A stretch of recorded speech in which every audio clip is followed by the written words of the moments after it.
이제 커버플로우라고 하는 새로운 뷰를 하나 정의를 해볼 텐데요. 이 커버플로우는 갤러리를 상속해서 만들게 됩니다. 이 갤러리라고 하는 거는 얘기했던 것처럼 지금은 이제 그렇게 많이 쓰이지 않지만 일단 리스트 뷰나 그리드 뷰처럼 선택 위젯 중에 하나로 정의가 됐던 거예요. 그래서 선택 위젯이라고 하면 여러 개의 이미지 중에서 하나를 선택하는 거다라고 하는 개념이라고 보시면 됩니다. 그래서 원래는 이제 이미지가 하나, 둘, 셋, 넷 이렇게 그냥 평범하게 보이는데 그거를 자, 내가 이 이미지를 보겠다라고 하면 이 옆에 있는 이미지를 이렇게 회전시켜서 보여주겠다는 거예요. 자, 그거를 갤러리라고 하는 거를 상속해서 그 기능을 자, 소프트웨어 카메라로 조금 조정을 하면 자, 이런 기능을 만들 수가 있습니다. 그래서 자, 저런 기능을 어떻게 만들 수 있는지 그 내용을 한번 만들어 보겠습니다. 자, 새로운 프로젝트를 만들고요. 자, 여기다가 my cover flow라고 하는 이름으로 프로젝트 이름을 넣어줍니다. 패키지 이름에서 my를 빼고요. 그 다음에 next, finish 눌러서 새로운 프로젝트를 만듭니다. 자, 새로운 프로젝트가 만들어지면 우리가 이전에 했던 것처럼 새로운 뷰를 하나 정의를 할 텐데요. 이 새로운 뷰는 갤러리라고 하는 거를 상속을 해서 자, 커버 플로우라고 하는 이름으로 하나 정의를 할 겁니다. 그리고 새로운 뷰를 만드는 거니까 뭐 생성자를 추가해야 된다거나 아니면 그 뷰가 화면에 표시될 때는 자, 온드러니 뭐 이런 것들을 거쳐서 화면에 표시된다는 걸 알고 있을 거예요. 근데 이게 이 갤러리를 이용해서 커버 플로우를 만드는데 그 안에 보면 뭐 트랜스폼 뭐 이런 내용들이 있습니다. 그래서 그 내용들을 이용해서 우리가 만들 겁니다. 그래서 기존에 상속해서 만들던 거하고는 약간 유형이 좀 달라지게 됩니다. 자, 일단 만들어 보죠. 자, 자바 밑에 패키지 선택하고요. 오른쪽 마우스 버튼 눌러서 New 자바 클래스로 새로운 클래스를 만들어 줍니다. 자, 커버 플로우라고 하는 이름으로 새로운 클래스를 정의를 하고요. 슈퍼 클래스로 갤러리라고 하는 것을 자, 이렇게 선택을 합니다.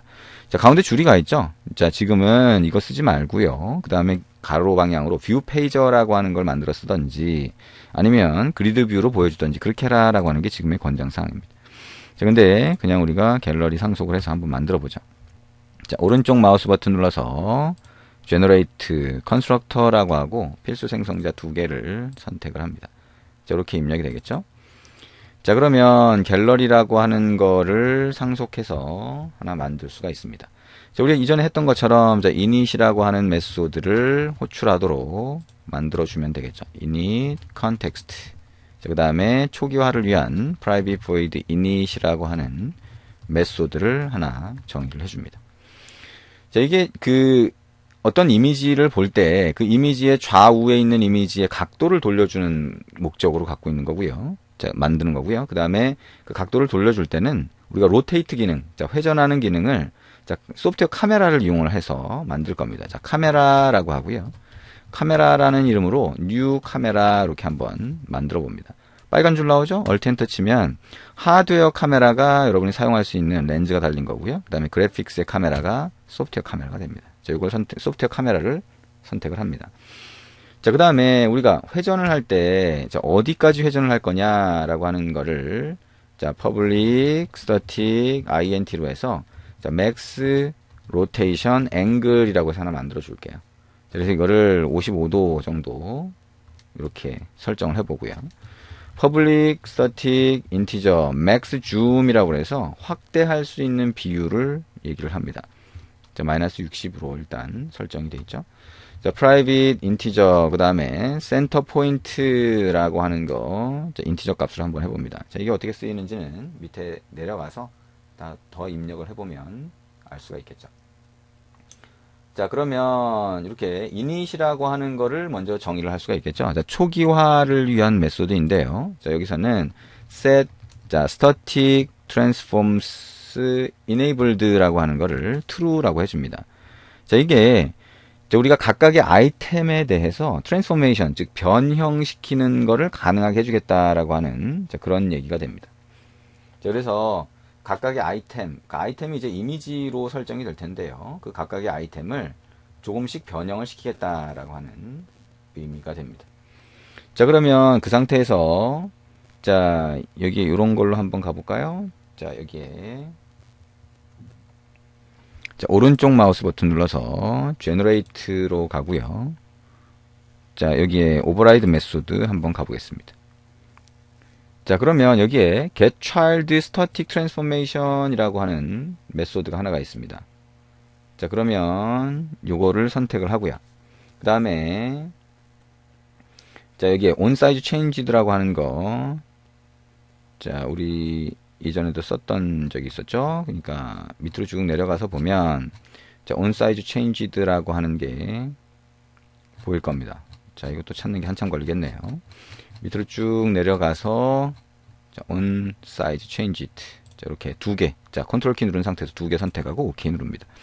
자, 그러면 두 개가 추가가 되는데요. 이 getChildStaticTransformation은 이 안에서 뭐죠? 선택이 되시니까 각각의 아이템을 보여주는 거죠. 각각의 아이템이 이미지로 들어가게 되면, 아이템의 이미지가 들어가게 되면 그 이미지를 트랜스포메이션, 변형을 해주게 되면 그 변형된 상태로 해서 자, 각각의 아이템이 보여지게 돼요. 그걸 위해서 이제 getChildStaticTransformation이라고 하는 걸 정의를 하는 거고요. onSizeChanged는 이 뷰의 크기가 변경될 때, 자, 그때 호출된다라고 하는 걸 알 수가 있죠. 그래서 자, 이 onSizeChanged라고 하는 게 호출이 되는 시점에 우리가 뭘 할 거냐면 센터 포인트라고 하는 그거를 하나 계산을 해서 확인을 할 겁니다. 자, 그러면 센터 포인트라고 하는 거, 자, 그거는 자, 어떻게 계산을 할 거냐면 자, 센터 포인트 계산을 한번 해보죠. 자, 이거는 이 뷰에 getWidth라고 하면 가로 크기가 되겠죠. 거기서 자, get padding left라고 하면 이 뷰마다 왼쪽 패딩, 그러니까 이거 약간 공간을 띄우는 걸 얘기하겠죠. 그 부분이 있는데요. width에서 left와 get padding right라고 하는 양쪽의 패딩 공간을 빼고요. 그 다음에 자, 그거를 2로 나누고 그럼 어떻게 돼요? 절반 크기가 되겠죠. 그 다음에 플러스 get padding left를 하게 되면 정중간, 그러니까 가로 방향에서 가운데가 지금 센터 포인트라고 하는 그 값으로 할당이 되게 됩니다. 자, 그래서 자, get center of view라고 하는 것도 우리가 할 수가 있겠죠. 근데 어쨌든 자, 센터 포인트라고 하는 거를 자, 이렇게 get center라고 하는 걸로 있나요? 아무튼 자, 이렇게 잡아볼게요. 자, 이렇게 계산을 하고요. 거기 그 책에서는 get center of curve flow라고 하는 걸로 메소드를 분리를 시켜놨죠. 메소드를 분리해도 되고, 뭐 그냥 지금처럼 이렇게 하셔도 됩니다. 자, 그러면 getChildStaticTransformation이라고 하는 거 안에는 코드를 한번 입력해 볼 수 있습니다. 일단 자, 먼저 그 뷰의 가운데 위치를 먼저 잡아봅니다. 자, 그거는 별도로 메소드를 분리할 수도 있고요. 자, 이 child라고 하는 게 있으면 child에 get left라고 하면 왼쪽 좌표가 되겠죠. 플러스 child.getWidth라고 하면 child의 가로 크기가 될 겁니다. 그래서 자, 가로 크기의 절반에다가 get left를 하게 되면 이 child의 가운데 위치가 나오겠죠. 자, 이거를 자, child center 또는 center point 이런 값으로 일단 받아볼 수 있습니다. 자, 그리고 child.getWidth라고 하면 child의 가로 크기가 되겠죠. 자, 이거를 integer childWidth라고 잡아볼게요. 자, 각각의 아이템이 이미지로 되어 있다면 이미지의 가운데 지점과 가로 크기를 한번 잡아보는 거죠. 그 다음에 rotation angle이라고 하는 거를 일단 0으로 잡아놓고요. 그 다음에 여기에 보면 파라미터로 t, 트랜스포메이션 t가 넘어옵니다. 이 트랜스포메이션, 자, 변형시킬 수 있는 객체가 되고요. 클리어라고 처음에 한 다음에 자, set transformation type을 이용해서 자, transformation type matrix라고 하는 걸 설정을 합니다.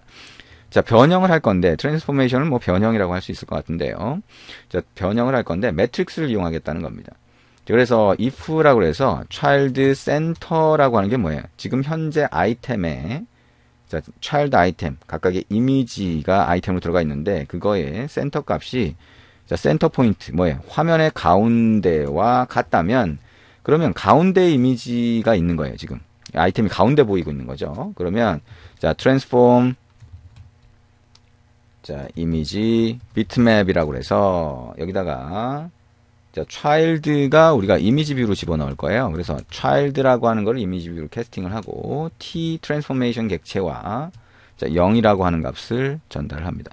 이 메소드는 우리가 조금 이따가 밑에다 만들 건데요. 자, 거기서 변형을 시켜줄 겁니다. 트랜스포메이션을 해줄 거예요. 자, 우리 그렇지 않으면 자, 로테이션 앵글이라고 하는 값을 계산을 할 건데요. 자, 이거를 자, 우리가 자, 이렇게 float라고 하는 타입으로 자, 센터 포인트 자, 가운데 지점이죠. 거기서 child 자, 화면의 가운데에서 child center라고 하는 거를 이렇게 빼줍니다. 그러면 가운데에서 이 child가 얼마나 떨어져 있는지를 알 수가 있겠죠. 이거를 child width로 나눠주고요. 다시 곱하기 max rotation angle를 곱해줍니다. 그러면 자, 얼마나 회전시켜야 될지. 자, 우리가 가운데서 멀어지면 멀어질수록 더 많이 회전시킬 거거든요. 그래야 아까 우리가 봤던 이 커브 플로우의 모양이 나오게 됩니다. 이렇게 하고 if라고 하고요. mass.abs라고 해서 rotation angle이라고 하는 게 abs라고 하면 이제 좌표값이 플러스 마이너스건 상관없이 플러스로 나오게 만드는 거죠. 이게 max rotation angle보다 만약에 크다면 이렇게 하고 rotation angle이라고 하는 거의 값은 자, rotation angle이라고 하는 값을 체크를 해서요. 0보다 작다면 그러면 마이너스 값을 주고요. 그 다음에 그렇지 않으면 그냥 원래 값을 주도록 합니다. 자, 이제 양쪽을 얘기하는 거예요. 그 가운데 지점의 왼쪽과 오른쪽인 경우에 로테이션을 지금 다르게 주기 위한 거고요. 자, 그 다음에 트랜스폼 자, 이미지 비트맵이라고 하는 거 우리가 아직 안 만들었지만 이걸 똑같이 또 호출을 합니다. 이미지 뷰 그 다음에 child가 되겠죠. 그 다음에 t 그 다음에 로테이션 앵글을 줍니다. 이 마지막에 파라미터의 값을 주면 이제 이것을 가지고 로테이션을 시키도록 하겠다라고 하는 거고요. 마지막에 return true라고 하는 걸 해줍니다. 자, 조금 어렵게 느껴질 수 있습니다. 자, 지금 이게 입력을 하는 게 우리가 머릿속으로 계산을 해봐야 돼요. 그러니까 이 각각의 아이템, 아까 우리가 봤던 그 커버 플로우가 뭐예요? 각각의 이미지 뷰가 안에 아이템으로 들어가 있는데 가로 방향으로 자, 우리가 손가락으로 이렇게 움직일 수 있는 거거든요. 그래서 손가락으로 움직이면서 이 각 안에 아이템이 가운데 있냐, 왼쪽에 있냐, 오른쪽에 있냐에 따라서 가운데 건 그대로 두고 왼쪽과 오른쪽은 회전을 시켜서 보여주는 겁니다. 자, 그걸 지금 우리가 계산을 하고 있는 거예요. 자, 그러면 지금까지 한 거보다 우리가 카메라라고 하는 소프트웨어 카메라 객체를 이해하기 위해서 지금 이걸 하는 건데 그걸 이제 트랜스폼 이미지 비트맵이라고 하는 메소드를 만들어서 그 안에서 카메라 객체를 한번 사용을 해볼 겁니다.